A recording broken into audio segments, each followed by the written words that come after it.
శ్రీకాకుళం జిల్లా కాశీబుగ్గ ఘటనపై ఆలయ నిర్వాహకులు హరిముకుంద పాండా కన్నీళ్లు పెట్టుకున్నారు. దైవభక్తితో భక్తుల కోసం ఆలయం నిర్మిస్తే అనుకోకుండా అపశృతి చోటు చేసుకోవడం బాధాకరమన్నారు. వెంకటేశ్వర స్వామి తనతో ఆలయం కట్టించారని, నిన్నటి ఘటనపై అంతా ఆయనే చూసుకుంటారంటూ హరిముకుంద పాండా తీవ్ర భావోద్వేగానికి గురయ్యారు. మీద ఒక్క కేసు కాదు 10 పెట్టండి, మీకు 10 నమస్కారాలు.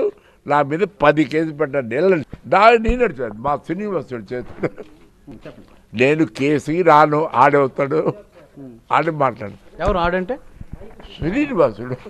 దీనికి ఎవరు బాధ్యులు? ఎవరు దీనికి బాధ్యత ఎవరు తీసుకుంటారు? బాధ్యత శ్రీనివాసుడు.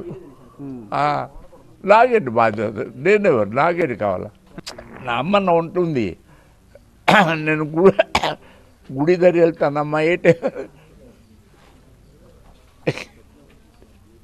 అమ్మ పోలీసులు ఎందుకు ఇక్కడ? ఏం పోలీసులు ఏం పని ఉంది ఇక్కడ? అయ్యలు మీరు అందరు వెళ్ళిపోండి, పోలీసు వాళ్ళు ఎవరు ఇక్కడ ఉండకండి, నేను చూసుకుంటాను అని చెప్తాను. ఇంకేం చెప్తాను? అంటే మరి చనిపోయిన వాళ్ళకి సంబంధించి ఏం చెప్తారు? తెలియదయ్యా. మీరు కట్టిన ఆలయం దగ్గర అయింది కదా ఘటన. వాళ్ళు అదృష్టవంతులు చచ్చిపోతాయా స్వామి.